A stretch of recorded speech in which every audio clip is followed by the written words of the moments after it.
Some dare call it conspiracy.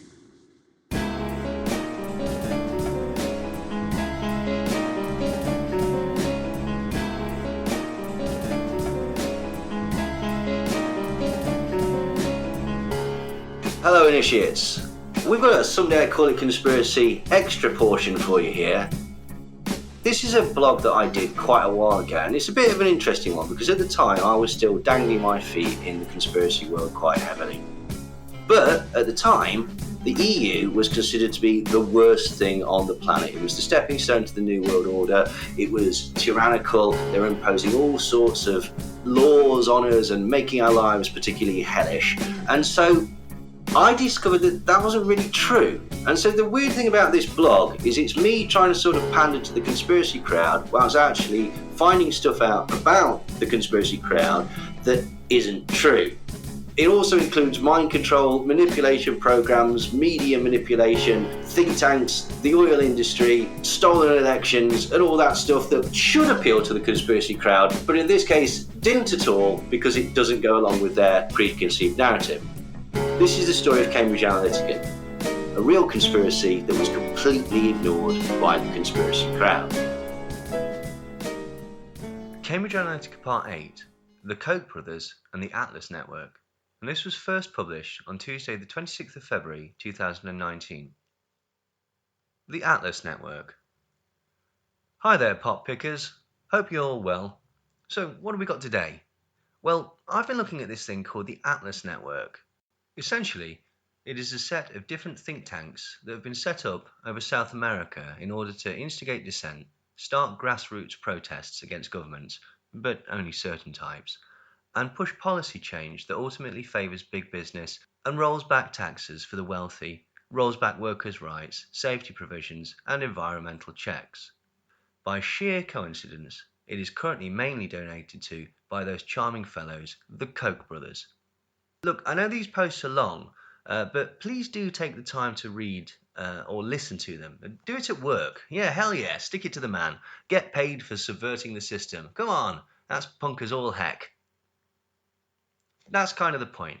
People want easy answers and quick solutions, and often the detail and the hard work of understanding context is what is important. Not everything can be explained in sound bites or slogans.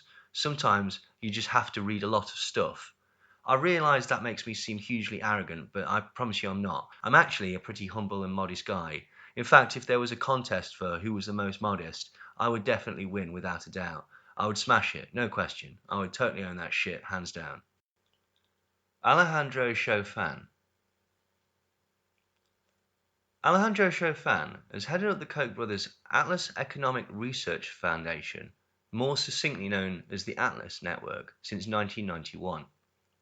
In that time, he's mostly spent his time in the non-profit NGO Leadership Training Organisation, working hard to both undermine left-wing social movements and governments in South and Central America, and to boost a more business-friendly atmosphere with worries about workers' rights, safety, and environmental concerns taking a firm back seat, if indeed they are offered a seat at all. In all likelihood, these types of concerns will not only be refused a seat, but also denied entry to the building and will be taken round the corner and given a bloody good hiding.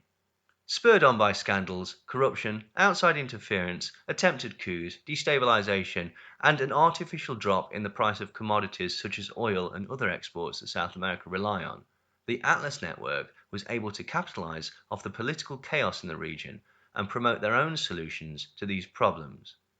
Put simply, politicians that will pass policy that is favourable to big business, particularly the Koch brothers and their associates and affiliates.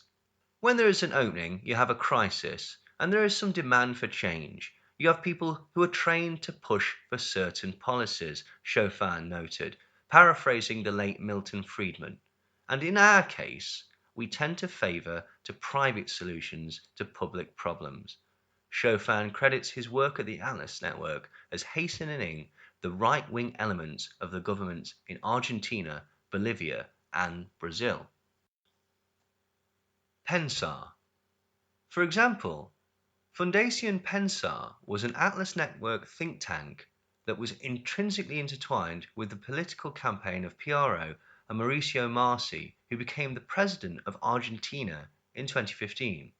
Similar to members of the Koch-funded Heritage Foundation finding themselves in advantageous positions within the Trump administration, the government of Marci was, by sheer coincidence I am sure, littered with members of Fundación Pensar, as well as members of Fundación Libertad, another Atlas Network think tank. What do the Kochs want? They call themselves libertarian, but then again, North Korea calls itself democratic, so we shouldn't pay much attention to that nonsense. Their stated goals were succinctly summed up by People's World recently. 1. Free trade, rigged in favour of big transnational corporations. The free part is a fig leaf. 2. Elimination of all government regulation that interferes with profit making. This too is fraudulent. They're perfectly okay with government regulations that cramp the lives of workers and their unions, reduce the legal rights of consumers, etc. The commitment of the Koch brothers to global warming denialism is related to this, as environmental regulations particularly hit the oil and other fossil fuel sectors. 3. Privatisation of all aspects of society with profit making for corporations as the purpose of it all. 4. Savage cuts in the social safety net so as to lower taxes on corporations and the rich. 5. Willingness to use force, including US intervention in foreign countries to enforce all of this. The US military has staged interventions in Guatemala, Cuba, Haiti, the Dominican Republic, Puerto Rico, Grenada, Venezuela, El Salvador, Honduras, Nicaragua, Panama, and Chile. In fact, there have been 56 US interventions in Latin America in recent times. US foreign policy. So here is where it all starts to look a bit murky. The Atlas Network, while setting up their web of think tanks promoting the interests of big business and always seeming to lean towards business help rather than self-determination for a country, also received funding from the government of the United States of America. This funding comes from the State Department and the National Endowment for Democracy, the NED, strongly indicating that, at the very least, the interests of the Atlas Network just so happen to coincide with USA foreign policy. The Elutra Foundation was formed in Honduras shortly after the USA-sponsored coup in 2009 that just so happened to oust Manuel Zelaya, the leftist leader of the country. Guillermo Pena, the leader of the think tank, just so happens to have been a regular attendee for several years at Atlas Network training seminars.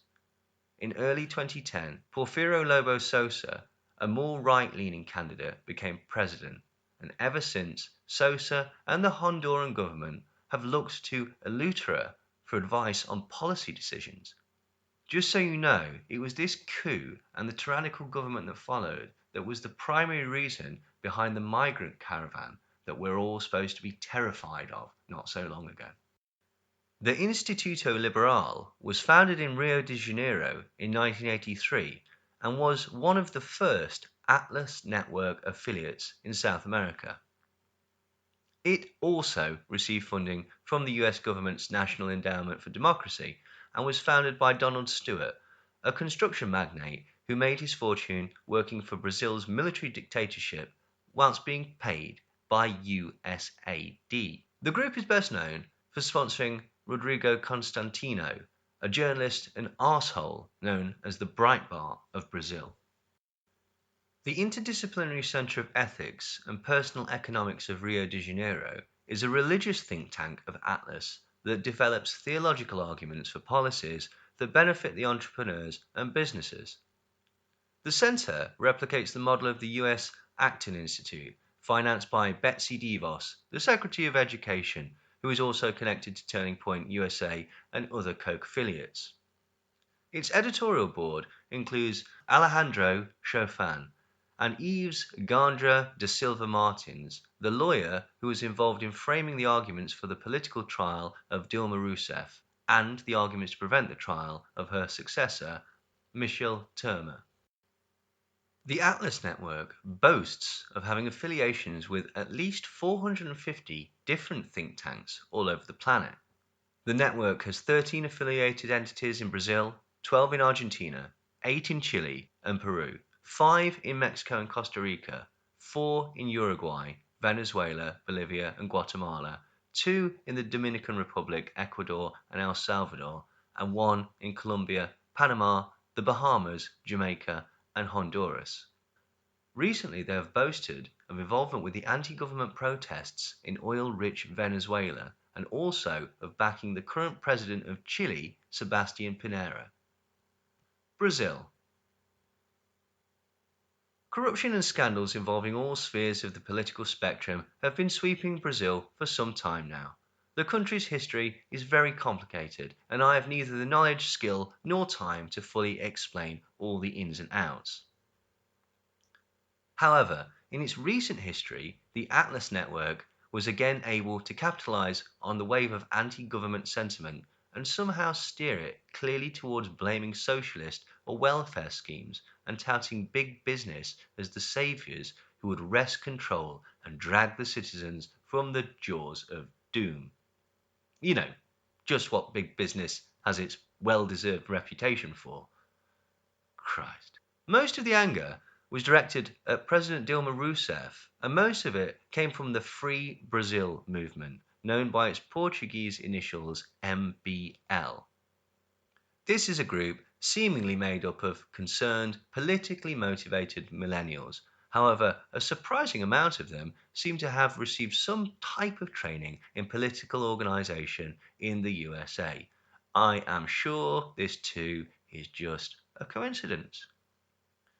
Most of the outrage was directed through campaigns on social media. Where have I heard that tactic before? And most demanded the end to help for the poor and welfare policies, which is a topic usually favoured by big business rather than oily, hormone-filled teens who are traditionally more focused on watching Scooby-Doo in an ironic fashion and lying about their bedroom prowess. Dilma's government greatly increased the social safety net for the poor while expanding the rights of women, minorities, and other oppressed groups. They also strengthened the position of workers and their unions, and very importantly, broke with the neoliberal Washington consensus on issues like free trade and privatization of human services. This just didn't sit right with the Atlas Network, who felt, hang on, fuck them, we want all of the pie. There are now around 30 organisations in Brazil with similar tactics and ideas that just so happen to be connected to the Atlas Network. Helio Beltrão, a former hedge fund executive who now leads Instituto Mises, a non-profit named after the libertarian philosopher Ludwig von Mises, confirmed this in a series of interviews. He also revealed that the Atlas Network hoped to privatize the Brazilian postal service as a step to widespread privatization of all services across the country. Rousseff was replaced by Michel Temer, who enjoyed a popularity approval of merely 7%, indicating that he was about as popular as a blue comedian at your grandmother's funeral. He spent much of this time trying to approve mass deforestation of the Amazon rainforest, but wasn't entirely successful. He was replaced in 2018 by Bolsonaro, who wasn't shy at all about rolling back workers' rights, human rights, and environmental protections. He was, in all likelihood, helped into power by Cambridge Analytica, who at the time were in Brazil. By strange coincidence, Bolsonaro's campaign followed the Cambridge Analytica model of spreading fear and lies over social media. One of the organisations that helped arrange mass protests against Rousseff was Instituto Millennium, a think tank founded by the Atlas Network in Brazil in 2006. Strangely, it also received funding from Merrill Lynch, Bank of America, Grupo RBS, and AmCham Brazil, a trade organisation made up of American businesses. This all tends to point towards the Atlas Network clearly being an arm of American foreign policy. Fernando Schuler, an academic and columnist associated with Instituto Millennium, explained how young social media users were exploited to spread the message that the think tanks wanted. With technology, people could by themselves participate organise at low cost. WhatsApp, Facebook, YouTube, using networks, a kind of public manifestation. Organisers against Dilma had created a daily barrage of YouTube videos mocking the Workers' Party government, along with an interactive scoreboard to encourage citizens to lobby their legislators to support impeachment. Schuler hoped to copy the model of Margaret Thatcher, who relied on a network of libertarian think tanks to push unpopular reforms. Some of you may remember that Thatcher was not what we would call universally popular. Schuler has admitted that the Free Brazil movement and his own think tank received financial support from local industrial trade groups, but the movement has succeeded in part because it is not immediately identified with the political parties, most of which the general public views with suspicion. He argued that the only way to radically reshape society and reverse popular sentiment in support of the welfare state was to wage a permanent culture war to confront left intellectuals and the media. I found this particularly similar to America and Europe's culture war, which is promoted by that pork scratching come to life, Steve Bannon, in almost identical terms. These movements too rely on being framed as organic, when in fact they are directed and are for the benefit of big business and the extremely wealthy. One of the people that does this in Brazil is Rodrigo Constantino. Constantino is a blogger who has attracted a large and easily angered following. It is Constantino that is popularly credited with spreading the narrative that Workers' Party supporters are limousine liberals, wealthy hypocrites that flock to socialism to claim the moral high ground while forgetting their roots, serving only themselves and disregarding the working classes they claim to represent. This idea has gained much traction amongst his followers. The Breitbartisation of public discourse is but one of the many ways that the Atlas Network has ingeniously influenced political debate. Ironic, when they themselves are funded by some of the wealthiest people on the planet. Atlas has been steadily expanding its association of operations by providing grants for new think tanks, giving courses on political management and public relations, sponsoring networking events around the world, and, in recent years, have been devoting more and more time to the new and hugely popular tactic of attempting to covertly influence public opinion through social media. The Atlas Network even runs a competition to encourage viral videos that promote their ideology or denigrate the welfare state. Some might say, well, that's juvenile and pathetic. Don't they cry themselves to sleep each night in shame in a cold, empty bed? You are half right. It is pathetic and childish, but it will gain traction, instill a sense of community, and also it provides the necessary separation from the corporate entity itself in the eyes of the public.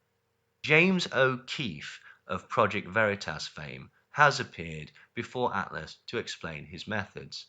Basically, he tries to set up a series of increasingly unsuccessful undercover video stings, catching out the liberals for all sorts of nefarious acts.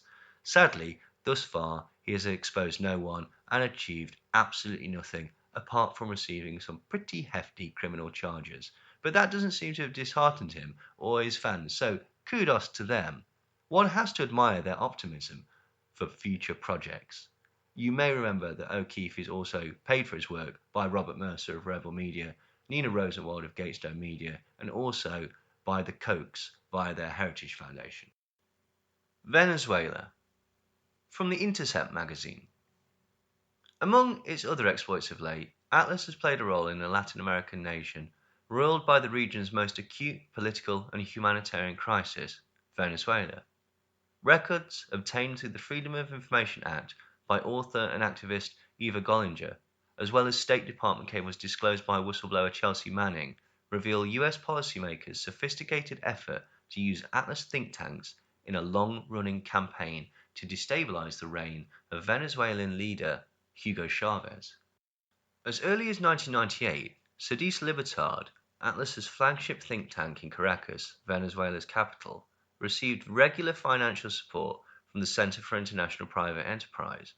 In one grant letter, National Endowment for Democracy funds marked for Sedist are listed to help advocate a change in government.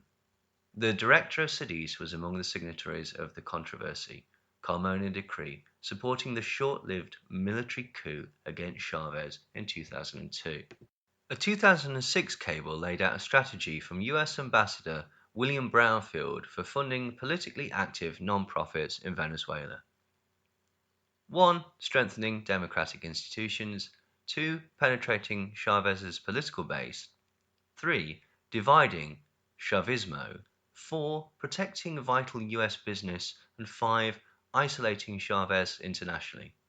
In Venezuela's current crisis, Cadiz has promoted the recent spate of protests against President Nicolas Maduro, Chavez's embattled successor. Cadiz is closely affiliated with opposition figure Maria Mercado, one of the leaders of the massive anti-government street demonstrations in recent months. Mercado has publicly recognized Atlas for its work. In a videotape message delivered to the group in 2014, she said, "Thank you to the Atlas Network, to all freedom fighters." Why the oil barons of coke industries might have an interest in oil-rich Venezuela is anyone's guess. However, one particular bone they might have to pick is the fact that previously Hugo Chavez had kicked them the hell out of his country. As Reuters reports, coke industry said on Monday it had received no word that Venezuela nationalized Fertinitro, a large fertilizer maker in which the US-based group has a substantial stake. Venezuela's President Hugo Chavez announced on Sunday the takeover of Fertinitro, one of the world's main producers of nitrogen fertilizer, days after vowing to radicalize his socialist revolution following legislative elections last month. Coke has a 35% stake in Fertinitro, and Venezuelan state-run petrochemicals company Vequivan has 35%. Sapem, a unit of Italy's ENI, holds 20%, and local brewer and food company Polar has the rest. Coke Fertilizer has not received any official or informal notice, nor have we received any notification from Fertinitro regarding our disruption, a Coke spokeswoman told Reuters by email. We are attempting to obtain details and information. Chavez has put much of the OPEC members' economy into government hands during his 12 years in power. He has said that he will accelerate the pace of reforms after the opposition won 40% of National Assembly seats and almost half the popular vote in September 26 parliamentary elections. According to US journalist Greg Palast, former Venezuelan President Hugo Chavez refused to sell Venezuelan crude oil to Coke Industries because of their interference in his country's internal affairs. In December of 2017, the Koch brothers sued Venezuela to demand immediate payment of a $400 million judgment by an international settlement tribunal on compensation for property Venezuela had nationalized. I assume, like all businessmen, they took this on the chin and never once held a grudge. What is the point? The main point of these think tanks is twofold, not only to bribe or persuade politicians to enact policy that benefits business, but also to alter the perception of such acts as tax breaks for the wealthy, environmental rollbacks, reduction of social support networks, reduction of human rights and workers' rights as somehow good for the greater society. Also, painting welfare and socialist ideas such as minimum wage or universal health care as rabid communism, whereas bailing out the banks or taking taxes from the public to build a vanity project or rebuild a castle, well, that's just dandy. So, who are they? Well, the main sponsors of the Atlas Network are Koch Industries, MasterCard, and ExxonMobil. However, as The Intercept points out, the Trump administration is littered with alumni of Atlas-related groups and friends of the network. Sebastian Gorka, Trump's Islamophobic counterterrorism advisor, once led an Atlas-backed think tank in Hungary. Vice President Mike Pence has attended an Atlas event and spoken highly of the group. Education Secretary Betsy DeVos and Chaufan were close through their leadership roles at the Acton Institute, a Michigan think tank that develops religious arguments in favor of libertarian policies, which now maintains an affiliate in Brazil, the Interdisciplinary Center of Ethics and Personal Economics of Rio de Janeiro. Perhaps Chaufan's most prized figure in the administration, however, is Judy Shelton, an economist and senior fellow at the Atlas Network. After Trump's victory, Shelton was made chair of the NED. She previously served as an advisor to the Trump campaign and transition effort. Chaufan beamed when he talked about it. There you have Atlas people being the chair of the National Endowment for Democracy, he said. Rex Tillerson, the current USA Secretary of State, used to work very high up in ExxonMobil. I assume this is just another one of those crazy coincidences. Trump and the Kochs. Now hang on just a minute, some of you might be saying.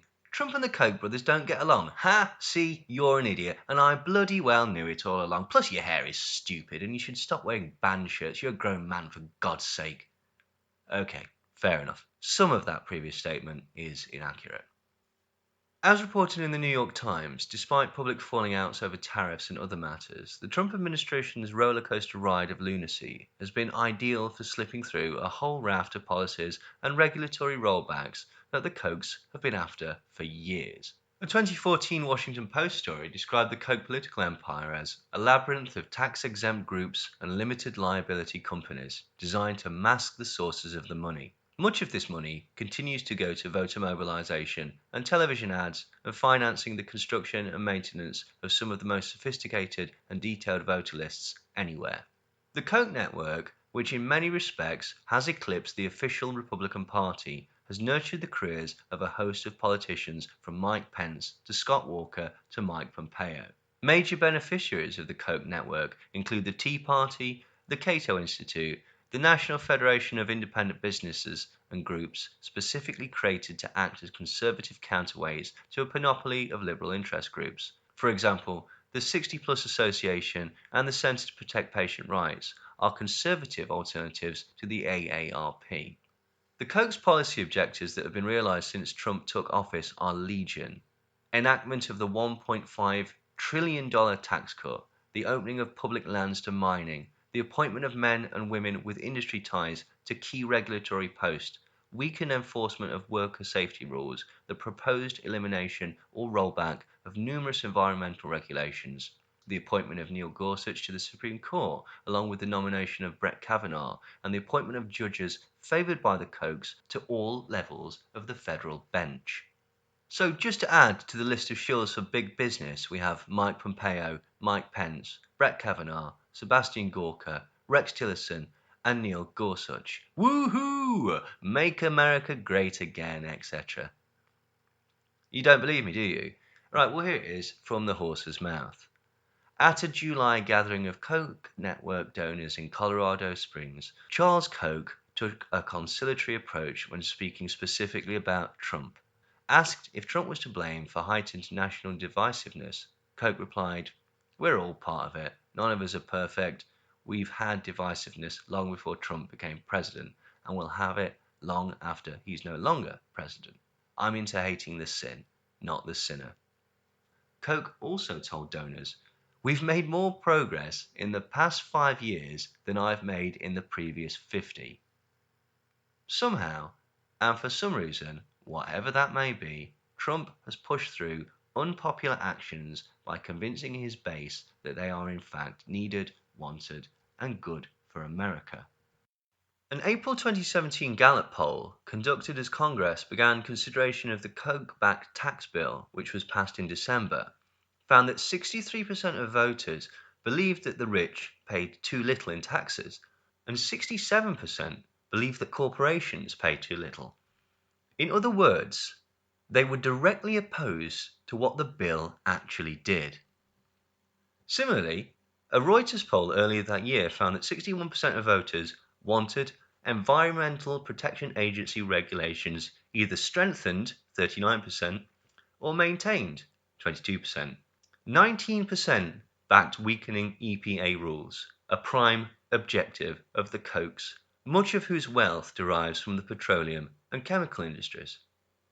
If public opinion were the guiding force, key elements of the Koch's policy goals would be dead in the water. And without Trump's ethno-nationalist appeal, these proposals, for the most part, would not survive either on their merits or on popular support. Theda Skopel, A professor of government and sociology at Harvard was asked about the public perception of the Kochs and Trump being at odds. Scopel wrote, "This is mostly sound and fury with little impact. The Koch network has got 85% of what it always wanted out of the Trump presidency so far, especially the huge government starving, upward tilted tax cuts, the evisceration of the EPA, weakening of labour regulations and unions, cuts in social spending, and ultra-right judges who will eviscerate government regulatory capacities and further weaken liberal forces." Alexander Hertel Fernandez, a political scientist at Columbia, made a parallel point.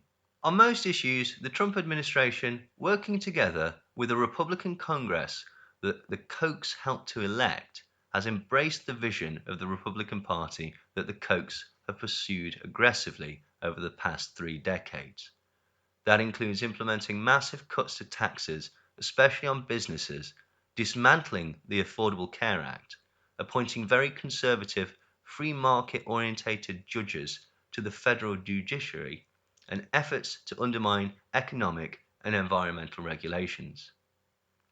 One area where the Kochs certainly prevailed was in lobbying the American electoral system to promote basically unlimited donations from single donors via their disparate institutions. Some of you may remember this is how Mercer and Regnery were able to inject such huge amounts of money into Trump's campaign. Due to the shadowy network of NGOs and non-profits owned, run, and financed by the Koch brothers, it would be all but impossible to get a true picture of the scale of their influence over American and world politics. Some dare call it conspiracy. Thank you for listening to Some Dare Call It Conspiracy. Follow us on Twitter at Some Dare Podcast for all the latest from us. And if you want to support us, please consider joining us on patreon.com/somedarecallitconspiracy.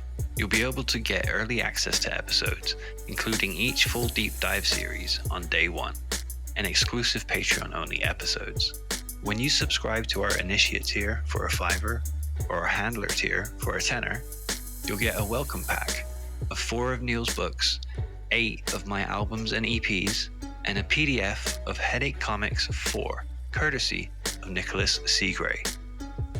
And to our first Patreons, thank you so much for your support from the both of us at Some Dare Call It Conspiracy.